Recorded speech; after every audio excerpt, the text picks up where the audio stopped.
The To Be Determined Show live Wednesday nights, 9 Central Standard Time. Join myself, the Oracle of Ominous, the Wicked Nemesis, the Grand Design, Clyde Braddock, and the Magic City Motor Fast Eddie Lane as we take you to the edge of uncensored. Yes, we go uncensored, so make sure you have your earmuffs. Ask your parents, for those of you that are a little young, maybe under 18, but make sure if you have any heart conditions or any mental defects, please listen, because they may take effect right here live every Wednesday night, 9 Central Standard Time. Beyond Ringside Radio Network, beyondringside.com. The views and opinions expressed by the Oracle of Ominous, the Wicked Nemesis, are of my own and no one else, nor do they reflect Beyond Ringside. So, ladies and gentlemen, due to the graphic nature of this program, listener discretion is advised. 10, 9, 8, 7, 6, 5, 4, 3, 2, 1, 0.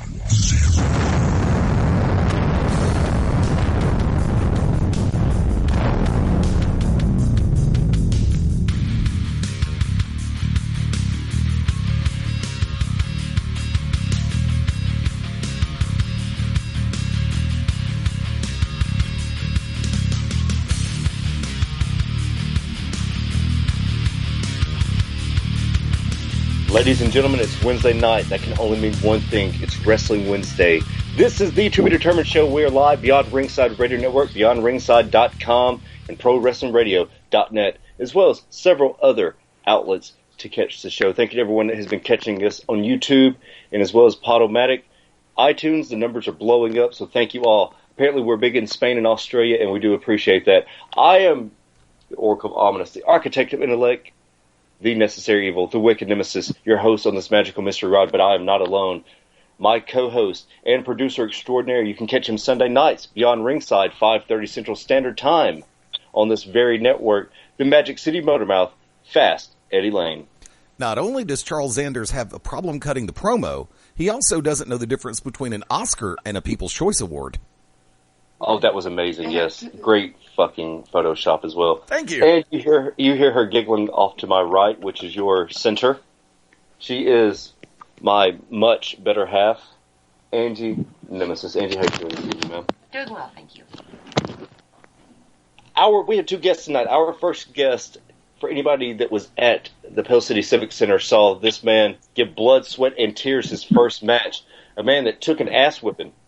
That most people that call themselves workers, I use that term loosely because they call themselves workers and we know they're fucking not.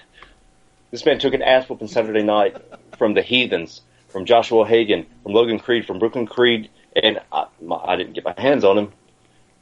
A man that has been brought up to the Mad Dog's House of Pain, a man that gleefully took this ass whooping and kept coming, and a man that snatched up the Extinction Level event, Logan Creed. Ladies and gentlemen, allow me to introduce you to a man that you're going to be hearing a lot about a little bit down the road, Johnny Lerman. Johnny, how you doing this evening, sir? I'm doing great. Just living life. Dude, you should be loving the business because you fucking got broken into the business how most of us got broken into, the old school way. So we're going to jump straight into it.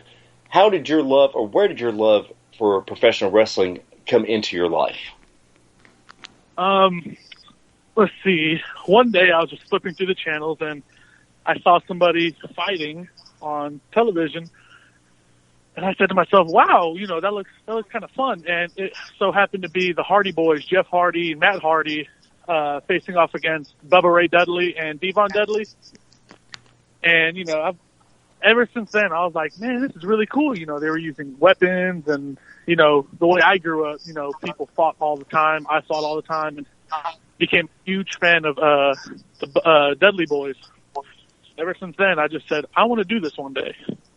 And sure enough, about 15 years later, I finally found a place I could do it. Look, we're gonna stop this right now because I'm telling you right now, I already liked you. Now I respect you. The Dudley Boys are the reason why my brother and Ryan Bishop got into the business, honestly. We considered ourselves, Bubba Ray and Devon, the greatest tag team of all time, in my opinion. In my opinion, is hands down. See, I knew I liked this motherfucker for a reason. Now, you have had a kind of different upbringing than most people.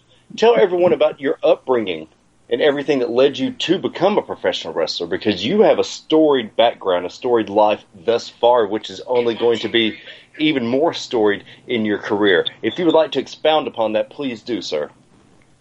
Well, let's see. I was born and raised in Miami, Florida. I did not grow up in a very nice area, actually. Where I grew up in Liberty City. A very, very crime record, a lot of crime going on. And, growing up, I had the choice to do sports, whether it be basketball, football, whatnot. I decided to take up martial arts. And from there on, I started when I was about 4, maybe 5 years old, took up Brazilian Jiu-Jitsu, and a few years later, I took up another form of MMA. Just MMA was my go-to. Like, that was the way that people have wrestling, they have, poker, that kind of stuff. Me, martial arts and MMA were my go-to. And, I've always loved wrestling, and watching people do it. I couldn't, I couldn't stop watching it. I enjoyed that more than I did watching MMA fights. Now, what led you to Mad Dog's House of Pain? I was working. I used to work for a company, and a woman who some people may know, her name is Octavia Pleasing. She worked at the same company that I did, and I heard her oversay she's a professional wrestler. And me eavesdropping, because everybody's nosy, whether they admit it or not. But I said, hey, what's this about you professional wrestling? She explained to me a little bit. She talked to me about Mad Dog Dan Sawyer and how he has a training center in the Birmingham area. And I said, I want to do it. So literally 4 days later, I drove down there with her, and I started my journey. Now, describe to everyone about your first day of professional wrestling training. My very first day. It was in November of 2015. I'm pretty sure it was November 8th, 2015.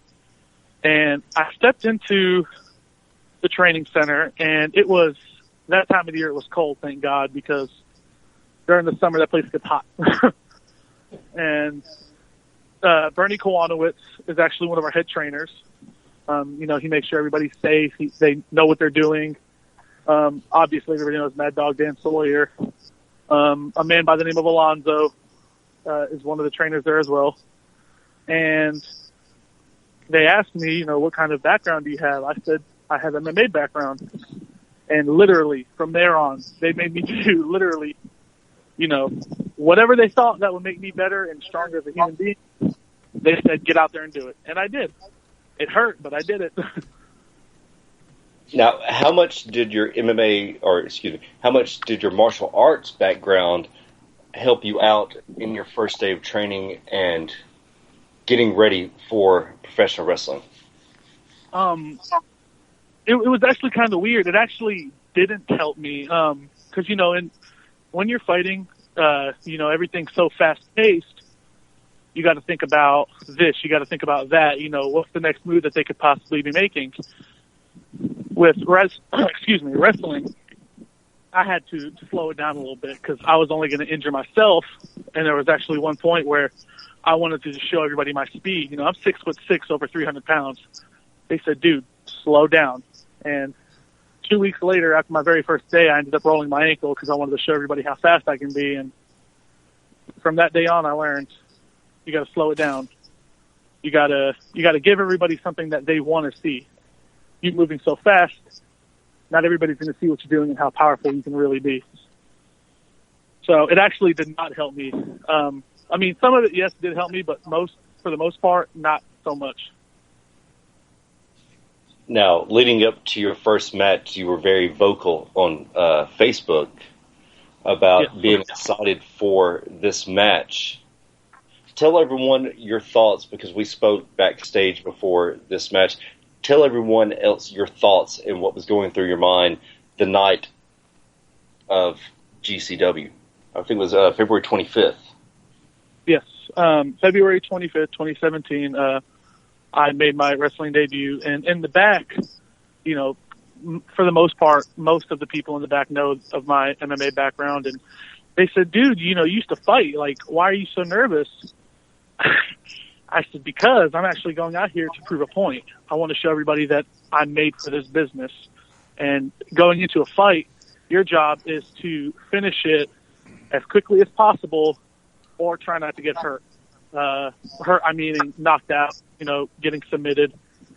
I was going out there to prove a point that I can wrestle. You know, wrestling is, in my opinion, the chain wrestling part of pro wrestling. I love it so much. And just maneuvering and showing how flexible I can be and how athletic I can be with my foot.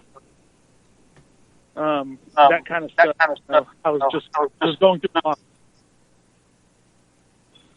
Now, leading up to your first match, there were some exchanges between you and Josh and Logan. Originally, it was going to be you against Logan Creed. Not many people get to be in the JYD Memorial Tag Team Tournament, much less make their debut there. You were not alone in this encounter. You had your best friend, your real-life best friend, James Austin Cole Sykes Matthews Darkins Drake. Just use the acronym. Just use the Wick. Use the acronym. Jax. Damn it.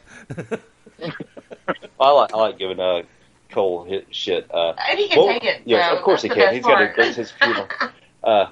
What was it like having your best friend there? Because I had my half brother, Orion Bishop, there for me, and it was like a security blanket. But then again, you know, we had to separate at one point because I didn't want to make it feel like that I was leaning on him. What was it like for you having your best friend in your corner for your first match? To me, it felt like, as nervous as I was, it actually took a lot of the pressure off of me because obviously, you know, he had his first match 1 month previously. And he told me before we walked out there, he said, we got this. You've trained for this. I've trained for this. I've been out there once. You've been out there once. You know, everybody knows I ran out to the ring to protect him from Joshua O'Hagan. He said, you have nothing to worry about. We're going to go out there. We're going to give it our all. And from that moment on, when he said that, and I stepped by that door and I listened to his music come out, every single nerve that I had in my body just went away.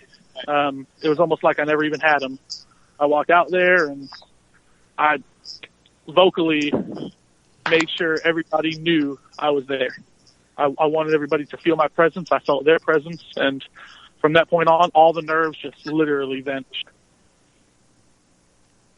What was it like staring across from Logan Creed, one of the biggest guys in the independent scene, and then across from Joshua Hagan, who is quite possibly the best worker the Southeast has seen in years? I knew what I was getting myself into. I knew it was going to be a fight going in there.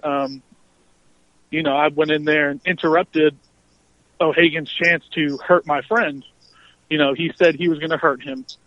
And, you know, I was backstage during Cole's match with O'Hagan, and I said to myself, I can't take this anymore. He would come out there and protect me if I was in the same predicament. So I ran out there, and that only angered O'Hagan even worse. And early on, you know, earlier in the show, they formed an alliance, and he decided to take another way out and give me somebody who's bigger than me. But I'm not one that backs down from a fight. And, you know, my size, I don't get in altercations as much with bigger people. But as soon as he said, how about you take on Logan Creed? I said, it sounds like a challenge. I'm down. And I accepted it, and looking across in the ring, and I looked at you, and your words were, welcome to the business, kid. And from there on out, I can't say what I said under my breath, but I knew what I was getting myself into, and I couldn't have asked for a better way. Okay, we have to discuss the elephant in the room. Those fucking chops that you received from Josh and Logan, all the blood start to come up on your chest after maybe the third fucking chop from Logan, and it just kept going. I think there were 24 chops. Can I just say, my legs and butt cheeks hurt from clenching up every time He would do that. Oh my god. The crowd was completely behind Lerman on this, completely behind him until the chops happened, and then they wanted blood, as most wrestling fans do. There was blood in the water. They got blood too. I don't know if anybody noticed this. I actually was in the middle of my chest, kind of where your solar plexus is. I actually was split open and I was bleeding. Yeah. And I didn't really notice until I was outside of the ring after, they beat the hell out of me and I tagged Colin. But I laid outside of the ring and there was blood coming down, and all I could think about was putting my singlet back on to try and cover it up. But I got home and I washed it and there was dry blood. The blood had dried up, and I was like, man, I literally just bled in my very first match. There were definite lacerations for sure. Yeah, and everybody was just like, oh my God. People had no idea how to react to it because they wanted more. Then when they saw Lerman's chest, then it was like, oh my God, stop. Yeah. And of course that caused the incident that happened after the match, but we'll discuss that later on. Eddie, come on in. I know you've got 1,000 questions to ask Johnny. And there's something that I want to expound upon when we were talking about his nerves before the first match and going through everything. Different people handle that nervousness in different ways. The fun part is for us in the world of pro wrestling, Johnny got a dream come true scenario. Granted, I'm sure his back and his chest don't necessarily understand that part. You're right. But when you get a chance to, normally when you debut as a solo. And most of the time, the reason why we get nervous, and here goes that curtain for a second, is because we are opening ourselves up to every bit of scrutiny. And most of us realize that we're not only opening ourselves up, but we're also opening up our trainers and our show to all levels of scrutiny and criticism. Basically, you walk through that door and you got the whole world sitting on your shoulders. Johnny was able to debut with his real life best friend, or one of his real life best friends, inside and outside of the business. And dude, that's a dream scenario. So yes, sir. Kudos for that one. You got, like I said, that I know that actually helped take a little bit of the stress off of you. Yes, sir. It did. It helped a lot. Like I said, before we walked out there, he said, we got this. You went out there and you got on the microphone. You weren't nervous. I went out there and wrestled. I was nervous. Now, we've both been out in front of a crowd. Let's just go out there and put on a show for him. And we did, even though I got hurt. Did you? I tried my hardest. The response from the crowd that you received from the time you cracked the door all the way through the match, were you able to soak it in and go with it, or was the moment happening so fast that you didn't get a chance to acknowledge it? To be honest, when I walked out of that door and literally I looked and I saw everybody looking at me, and all I could do was smile. And, I saw the kids there, and the kids wanted to give me a high five. I'm like, yes. Like, even one little girl came up to me and she goes, I can't wait to see you beat them up. And, I was so in tuned and just focusing on these kids and getting in that ring that I didn't see anybody else. I just saw those few kids that were there. I didn't even hear you say my name on the announce system. Like, I don't know if anybody noticed, but I put my hand up after you said my name, and everything was just tuned out. All I could focus on was giving these kids a high five because they were standing right in front of me, and just getting in that ring and doing what I've always wanted to do. Now I throw the question to you in this regard. Someone comes up to you and asks, I ask you to answer this question. Sorry, I was getting sidetracked for a second there. My brain and I are not on speaking terms today. I almost had to work two doubles back to back, and it's like, yeah, I'm exhausted. Leave me alone. Somebody comes up to you and says, I want to be a pro wrestler. What's the first piece of advice you give that person? The first piece of advice that I would give them is, are you coachable? Because I've seen people come in and out that tried to do this, and unfortunately, it didn't work out, and they've talked about coming back. Some of them have even come back, but I watch the WWE Network, and one thing that I always hear, I'll even go on YouTube and look up other ways or other training centers that train, and the first thing that most of them say is, if you're not coachable, you will have a hard time getting all of this down. So I always tell them, I said, keep your ears open, keep your eyes open, and listen. Don't cut them off. Just let them talk. You can make it. You can do it, whether you think you can or not, if you listen and you show them that you're coachable. Wick? It's the old saying, keep your mouth closed and your ears open. Yes, sir. And you wanted to say something too, Johnny. I don't have any questions. I think he pretty much answered everything. I just wanted to say how proud I am of you for doing the thing. I mean, you've worked so hard training and getting ready for this moment. You went out there and you did take an ass whipping, but you gave it back and you never quit. And if people would work as hard as you and Jax do on social media to promote their event and to promote their company, it'd be a great and wonderful thing. So you guys just keep doing your thing. I'm super proud of you. Yes, man. Thank you. Yeah, it was great to see you and Jax take that ass whooping and continuously fight back. A lot of people will take that ass whooping and run. Just die. Yeah. They'll die right there in the ring. Yeah. Just fail right off the bat. It's funny you say that. I'm sorry, I didn't mean to cut you off. No, go ahead. It's funny you say that because I started noticing that I was involuntary trying to cover up, but I wanted to show everybody I can take this. And when my body started covering up, I literally heard O'Hagan and somebody in the crowd yell, "Oh, you covered up. Now you're going to get more." Yep. I was like, man, this isn't fun anymore. This is business. They mean business. They want to hurt me now. Wait a minute. Did that qualify for the drinking game? Well, yes. It We'll did? do it anyway. Okay, we'll do it anyway. Whether or not. Johnny has no idea. We have a drinking game on here in time. There's certain key words that you have to take a drink of the beer, the vodka, the tequila, or even the sweet tea. Exactly. It's a founding smart water. Well, we know most of our fans drink. We know that. Oh yeah, we saw that firsthand. Yeah. Oh yeah. Although now, you can never count on that factor after the show when somebody says they're going to the karaoke bar. You bunch of stand-up bastards. Oh no! It wasn't us this time. I drove by and I was like, "There's nobody killing time." Actually, I give kudos to Brooks Logan. Actually, Brooks came and hung out with me for a little while. Didn't drink. He drank Sprite. But like I said, he came and hung out for a little while. And didn't pick on me too bad when I sang. I was happy for that. I appreciated that moment. Brooks is my new favorite person, by the way. And we'll talk about that a little bit later in the show. Look, I do want to throw this one to you, Johnny, and this is just from me to you.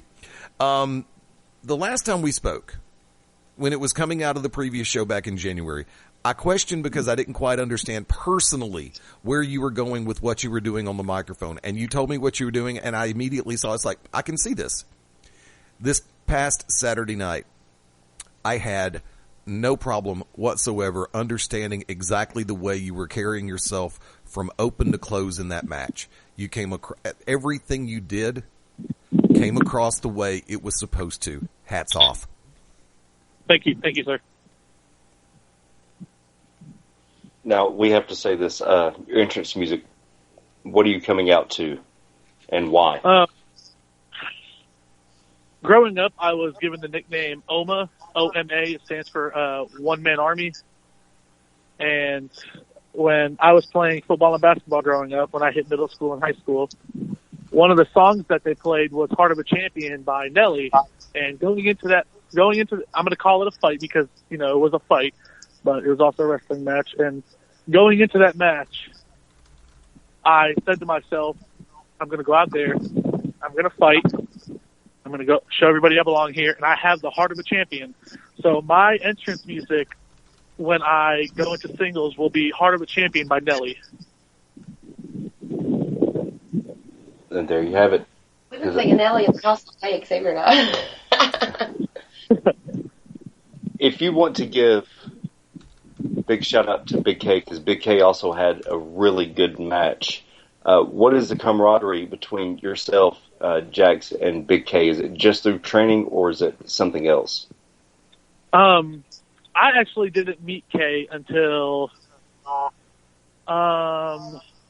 want to say March of last year, and he had the dreads, and O'Hagan cut off his dreads and whatnot.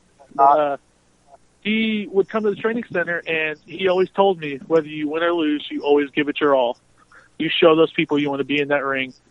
And Kay and I, we talk all the time to each other. We'll talk on the phone. We'll text. I consider Kay a very good friend of mine. And, maybe one day we'll tag team, maybe one day we won't. But Kay, I look up to Kay as a friend and as a professional associate. We'll always have each other's back no matter what. And hopefully one day we will get to team up. But until then, we'll have each other's back. Right now you're looking at 3 of the up-and-coming stars, and they're right there in GCW. Yes. James Austin Cole Sykes, Johnny Lerman, and Big K Holmes. Big K has the heart, and if his wrestling skills were as big as his heart, he'd be amazing. Oh, yeah. I think he's amazing now. I really do. I give a lot of credit to Kay. Like I said, he said to me, whether you win or lose, you go out there and you show them you want to be here and you give it your all. So I think, people will talk bad about Kay. Oh, he loses. No, he doesn't. He does not lose. He goes out there and he fights, and no matter what, he's a winner because he can actually go out there and do it. You're exactly right. This man's put his time, effort, blood, sweat, and tears into the business, and his hair. And his hair. And he's hard on social media as well. Yeah, he always pushes the event. Big shout out to TJ Burks for the promo pics of you guys, the 3 together. All of them, all of the picks he did were amazing. But you guys had some great. So we have to wrap it up with this. How can everyone get in touch with you? I know you're not taking other bookings right now, but how can fans and celebratory or even a little bit of hate mail come your way, sir? My name on my Facebook page is, I have a personal page, which is my wrestling page. And then I have a page where you can go and like and, see pictures and whatnot. Both pages are Johnny Lerman, Johnnny. Last name is spelled Lerman.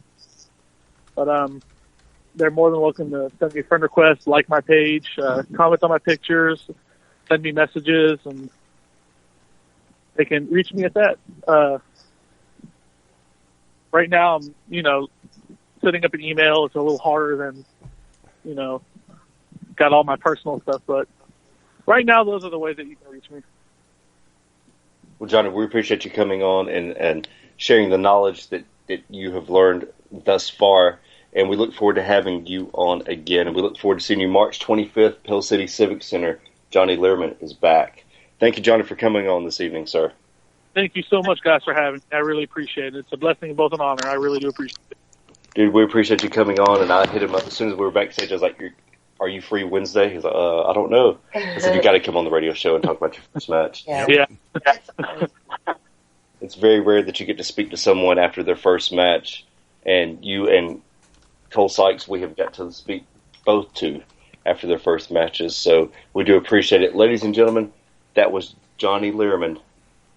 And this is the To Be Determined show. We're about to take our first break of the evening. When we come back, oh boy, one half of the Violent Gentlemen, your favorite tag team and mine, right here on the To Be Determined show. Do not go anywhere. Howdy, friends. This is the Magic City Motormouth, Fast Eddie Lane, with your invitation to join yours truly, along with Mark Mabo Bowman and the Oracle of Ominous, the Wicked Nemesis, every Sunday night, 6:30 p.m. Eastern, 3:30 p.m. Pacific, for Beyond Ringside Live. Wrestling, mixed martial arts, sports talk, and a whole lot more. Keep your eyes open on BeyondRingside.com for all of upcoming show information, and of course, catch us on social media as well. Until then, we'll see you this Sunday, 6:30 Eastern, for Beyond Ringside Live on the Beyond Ringside Radio Network. Sunday nights at 11 p.m. Eastern here on BeyondRingside.com. Join us for the Midnight Black Mass. Myself, the Reverend Dan Wilson, brings you the dark gospel of professional wrestling, uncensored, unedited, uncut, and not for the faint of heart. You can find out more about us at youtube.com/pottyhumor or subscribe at Potty Humor on iTunes and Stitcher today. What's up, everybody? It's Stan Grubb for Corner to Corner Wrestling Radio and the Beyond Ringside Radio Network. Hey, join us every Sunday night at 9 p.m. Eastern Standard Time as the triple threat of wrestling radio goes live every week, giving you their thoughts and opinions on the world of professional wrestling. Myself, Brian, and Rob, all live, all here for you. And as my good friend Rob would say, from corner to corner and pillar to post, we bring it to you every week at 9 p.m. Eastern Time. BeyondRingside.com and ProWrestlingRadio.net. The To Be Determined show live Wednesday nights, 9 Central Standard Time. Join myself, the Oracle of Ominous, the Wicked Nemesis, the Grand Design, Clyde Braddock, and the Magic City Monroe, Fast Eddie Lane, as we take you to the edge of uncensored. Yes, we go uncensored, so make sure you have your earmuffs.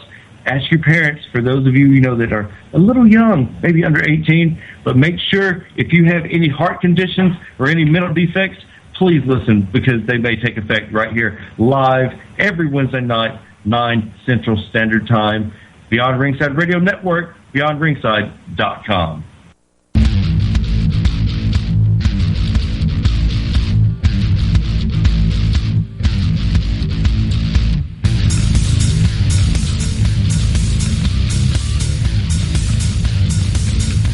We are back, the To Be Determined show live Beyond Ringside Radio Network, BeyondRingside.com, as well as ProWrestlingRadio.net. Oh boy, this is the moment we've all been waiting for. One half of the Violent Gentlemen. Your favorite tag team and mine, whether you don't know them, whether you do know them, we can all admit it. You know, when half the people that are respected in the business that are actual workers are wearing your t-shirts, you know you've done something right. Ladies and gentlemen, boys and girls, he is the world bearer, Scott Morgan. Scott, how you doing this evening, sir? I'm doing great, Rick. Good, you better be.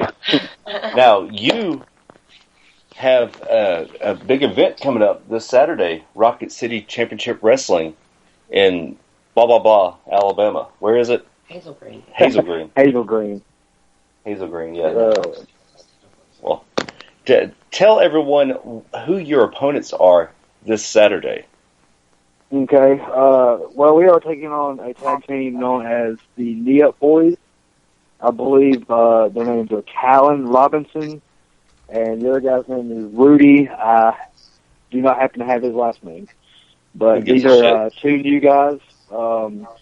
I'm pretty sure, I'm not sure how long they've been in the business, but I'm pretty sure they're new to the tag team world. So best of luck to them. God damn it, I was about to say, who gives a shit? Because they got to go up against you in Double A. Like, his name is Poor Rudy. That's his name. Oh, God, this is going to be amazing.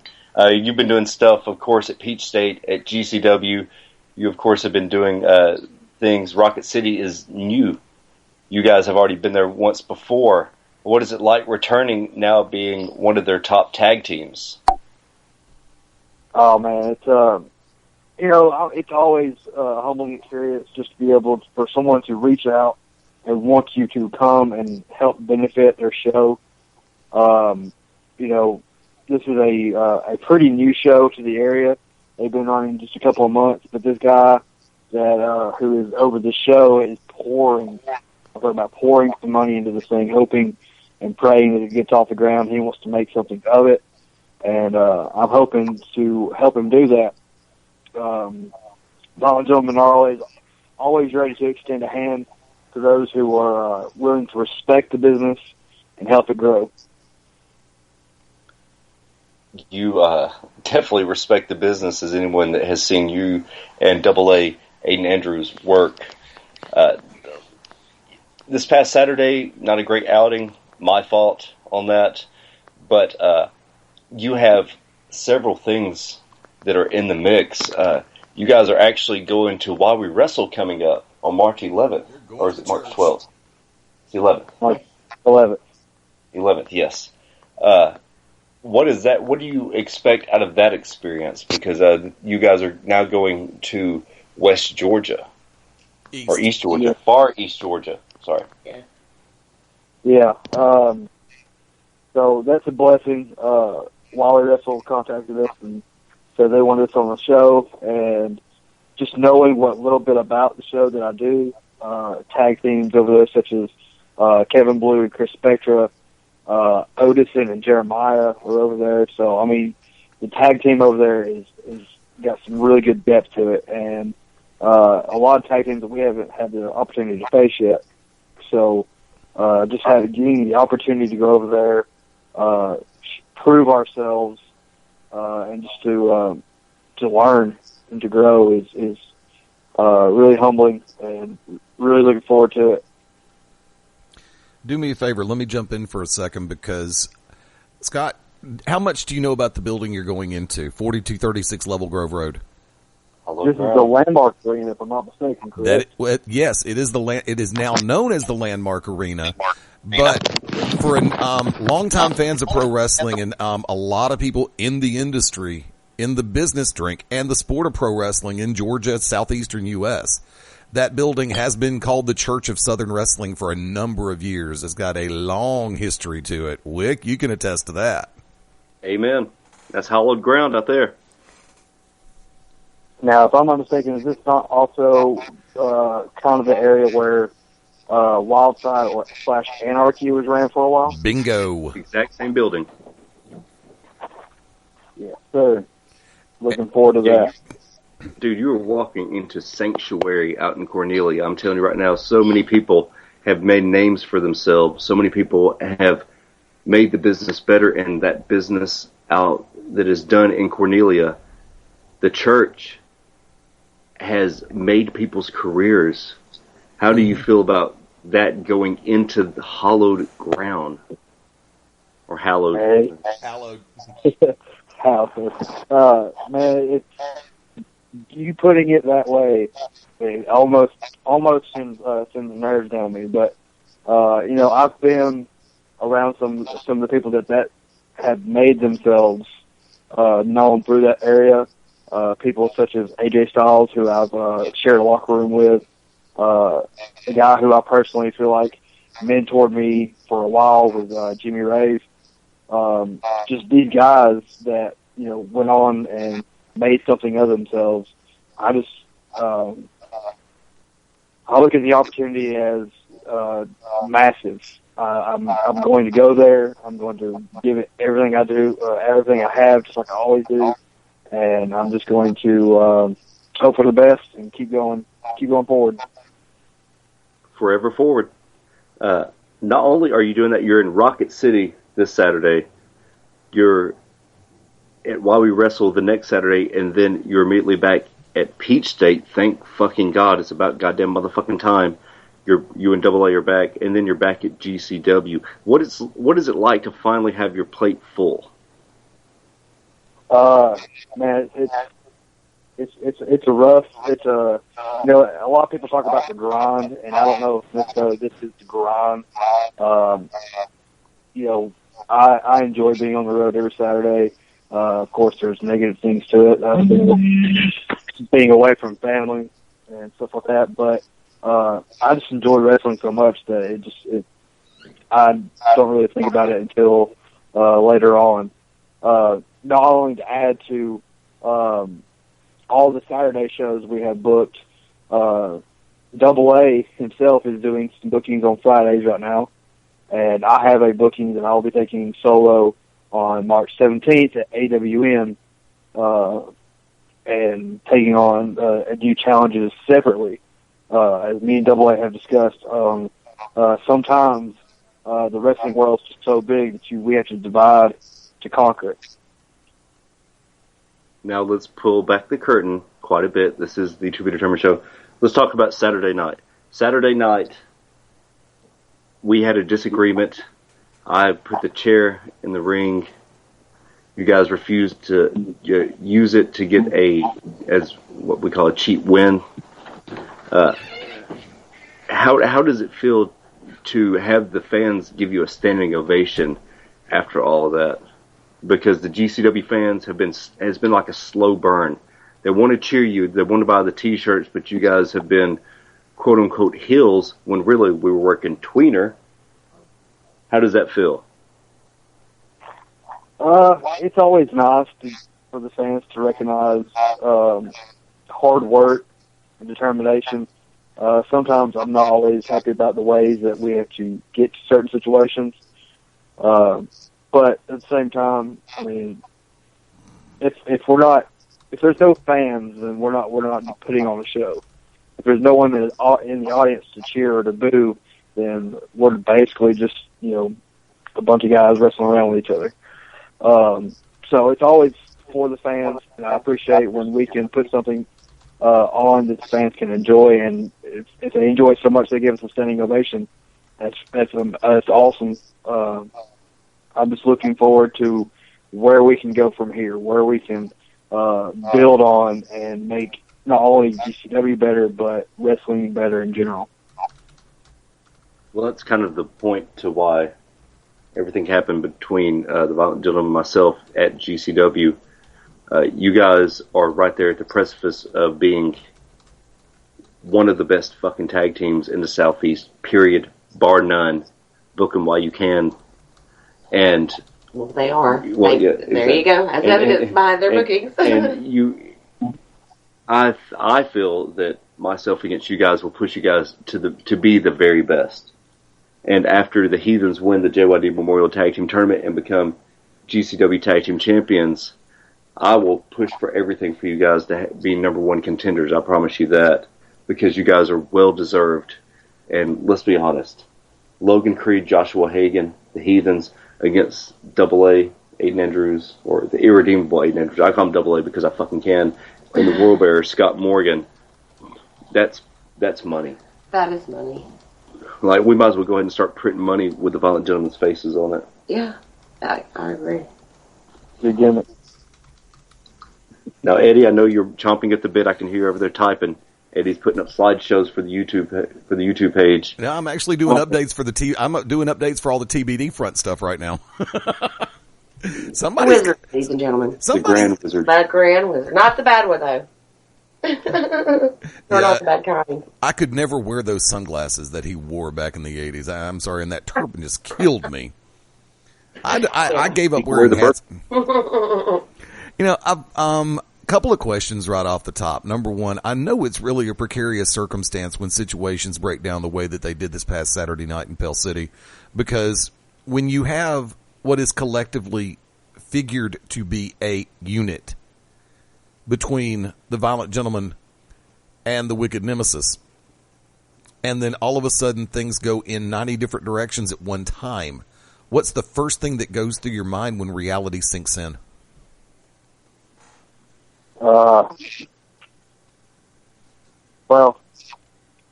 the worst part is when we all can't be on the same page, when there's friction with amongst us.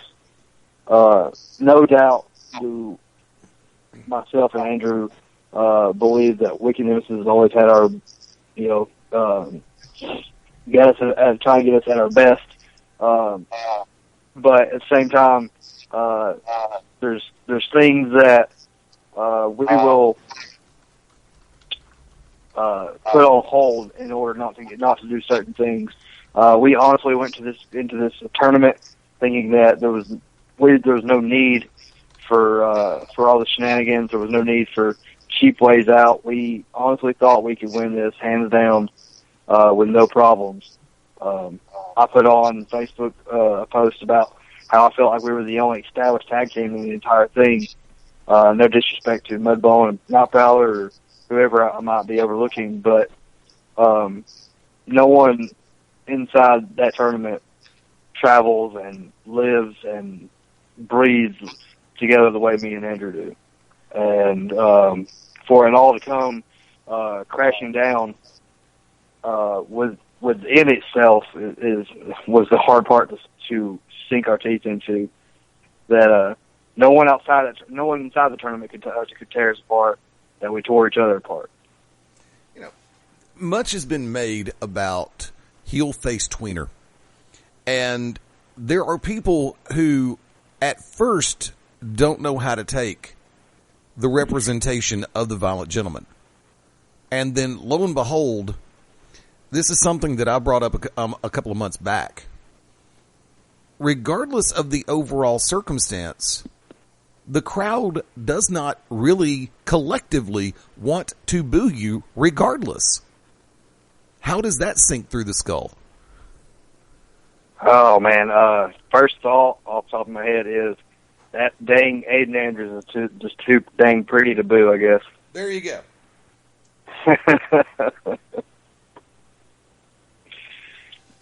No, man, seriously, there's things that we do that what we've always strived to do is something different than everybody else. We have moves in our arsenal that I've never seen anybody else do, or ways we set up things that no one else does. And when we do something like that, it really makes somebody sit back and think that we've taken the time and tried to perfect something that's different so people can experience something different. No one wants to go watch the same match over and over again.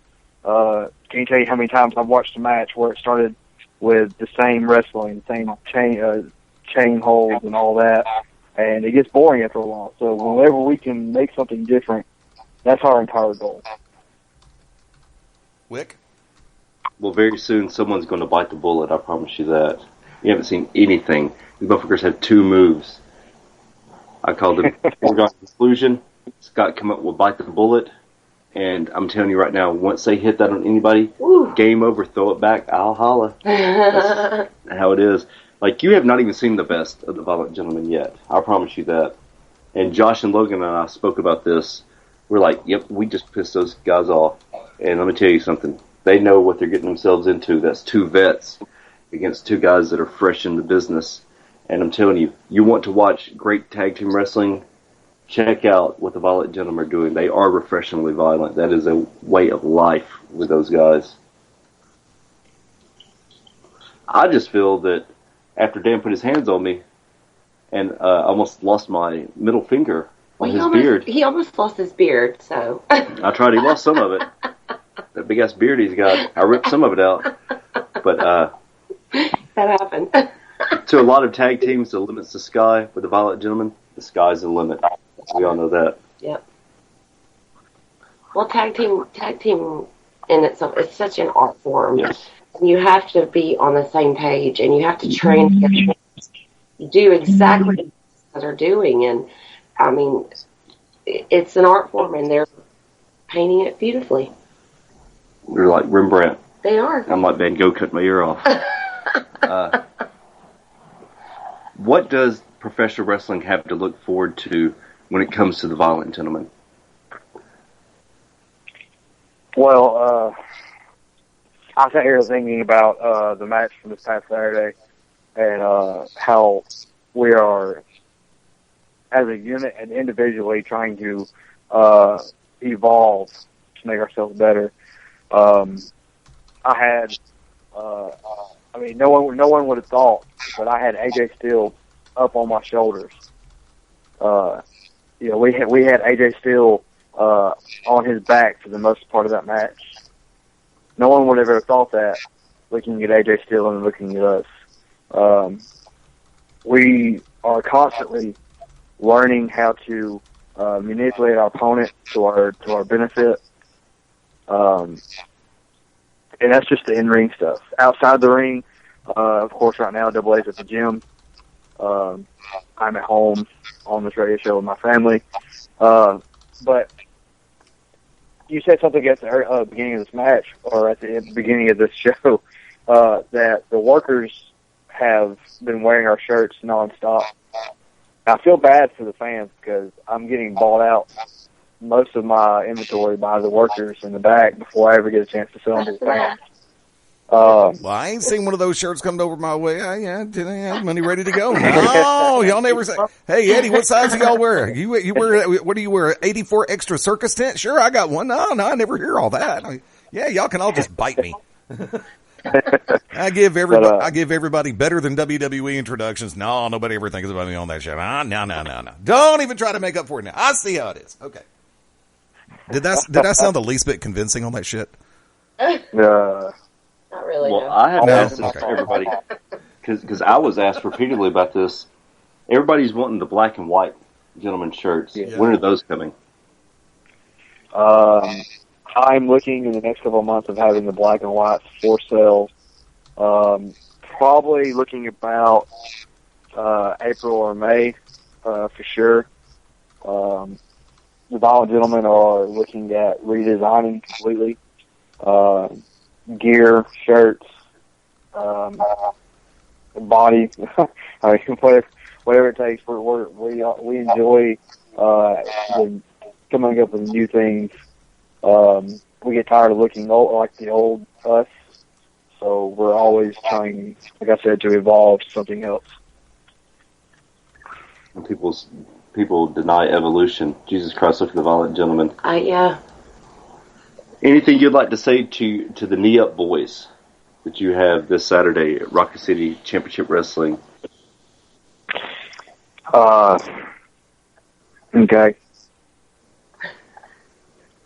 Knee Up Boys. Does it matter if you've been together for 2 days or 10 years? The Violent Gentlemen have put down tag teams that have been together for their entire life. This Saturday, March 4th, Rocket City Championship Wrestling. Get ready to put your knee down as you bow and respect us, or you're going to bite the bullet. People have no idea. These motherfuckers. Scott Morgan. Okay, now I know we're pulling back the curtain a little bit, but this is the To Be Determined show. So Scott's in there training. There was only 4 people training at GCW, which completely pissed me off. Because half that fucking locker room needs to be in there training. They need to be in there getting warmed up. Here's Scott. Scott's groin is tied on it. This motherfucker's jumping off the fucking top rope. I'm like, do not injure yourself before this fucking match. And here he is. Him and Double A in their training. Well, it's a testament to their work ethic, their appearance, their everything. It's like you guys both talked about evolution. Well, hell, get better. You want to see Scott Morgan, what he does to train? Check out my YouTube channel because there's Scott. 445. Did kill 455. 455. I'm sorry. Up there, just snatched like there's nothing to it. Now, Scott, tell everyone what you wanted to lift and why. So the goal for that day was for me to lift 520 on deadlift for the sole reason of I got called out by Dan Sawyer on the GCW radio show saying that he weighed 250 and his tag partner, AJ Steele, would be weighing 270. So I put them together at 520. I wanted to be able to pick up both of them because Dan said it doesn't matter how strong I am, that I wouldn't be picking up weight that'll be punching me in the face. So my whole thing was I wanted to pick up not Dan Sawyer. I wanted to be able to pick up Dan Sawyer and AJ Steele, regardless of the punching me in the face. Hashtag motivation. People can say whatever they want to. People look at Scott's a shorter guy, not a smaller guy. That motherfucker's jacked up. And he will lift a truck. Every time Angie and I watch Neville, we're like, yep, there's Scott in a few years. Yes. Because people do not realize Scott Morgan can go aerial. Yes. But there's no need to. He doesn't have to. Yes. Like we watched what he did at Pro South when he was a little bit more aerial than what he is now. And as soon as I saw Scott and Double A, I said, "Holy shit, these guys are money." Yeah. No matter what anybody else wanted to say, you go to Pro South and Ace Haven can shit on you or he can put you over, and it's all about how he feels about you that day. And I like Ace. I love Ace. I consider Ace a friend, but they're being underutilized, and now here they are. On a grand stage, here they are. Taking over Alabama and Georgia. Jesus Christ, I know. Like, you guys are the standard bearer for tag teams in Alabama. And we could. But don't worry, it's branching out. April. Exactly. Oh, we know that. There you go. We will be. I will be in Mississippi, Riverview, Mississippi, at SEPW. I'm sorry if I can't remember it. But, it is. I'll be sharing a locker room with people such as Eric Wayne, AJ Gray, Charles Anders, and we'll be trying to once again bring the house down there. So Mississippi is just another state on the Violent tour. Awesome. Good for you guys. Good for you. Scott, do me one small favor, though. When y'all make the trip to Hazel Green, please do me a favor and don't make a right turn and go to the Rocket Center and try to steal a rocket. I don't have enough bail money. Scott Morgan may try to lift that motherfucker. You never know. I was going to say, he might put it on his back and tote it home. And I'm pretty sure if he does that... Look what I found. I'm pretty sure that if he walks on the NASA property and picks up the damn thing and carts it on his back, they ain't going to mess with him. Yeah. Yeah, I'm pretty sure everybody knows the name of my wife by now. You know what's funny? I hear all the discussion we've had about Scott in the gym. It always makes me flashback, don't laugh when I say this, to Smokey and the Bandit 2 and the scene between Burt Reynolds and I believe it was Mean Joe Green with Terry Bradshaw at the Pittsburgh Steelers training facility. And I feel like I should just sit back and say, hey, Scott, tackle that car. And I ain't talking. I feel bad for the car. Say what? I feel bad for the car. There you go. Well, look, as I told Johnny earlier, dude, we cannot be more proud of you. I look forward to being against you at GCW because it's only going to push you in AA even harder. Like, there's nobody that can go against you guys to make you guys better besides the Heathens. That's just how it is. Logan Creed and Joshua Hagan will push Scott Morgan and Nate Andrews to their absolute breaking point, and that's exactly what you guys need. The only way you guys are going to get better is to be against better opponents. And that's a knock on half the fucking tag team in Georgia. That is a knock from the Wicked Nemesis because you fucking suck. I'm telling you that right now. Y'all fucking suck. The Violent Gentlemen do fucking not. No matter what happens at GCW, guess what? Peach State Wrestling Alliance on the 18th. That's what I'll be there. And I'll be in the corner of the Violent Gentlemen. Believe that shit. No matter what, these guys are family. Scott Morgan, there's a reason why he's the world bearer. He kicks your ass on Saturday and then saves your soul on Sundays and Wednesdays. This motherfucker makes grown men cry because their wife wants to fuck Scott in AA on Saturdays, and then he turns around and preaches on Sundays. I hope I didn't get you in trouble with that. Probably. Probably. Like, you traitorous motherfucker. Excuse me, Lord. Yeah. So, speaking, since we're on the subject a little bit tonight about the JYD Tag Team Memorial, I have just been informed that there will be another tag team tournament going on in the state of Alabama within the next month and a half. I don't want to go ahead. I don't want to wait, or I don't want to spoil which place is going to be putting that on. I'm going to let them announce it before I put it up, but stay tuned to the Violent Gentleman Facebook page and Scott Morgan's Facebook page, and that will be released shortly. But from what I've been told, there are tag teams from all over the Southeast that are going to be taking part in this. So the Violent Gentlemen are ready and pretty excited because this will be the first tag team tournament of the promotion to where they crown their very first tag team. And let's just go ahead and say it, that it will be the Violent Gentlemen. Oh, without a shadow of a doubt. I mean, anybody that doubts that is crazy, insane, and deranged. I've also been privy to this tag team tournament, and I will say this.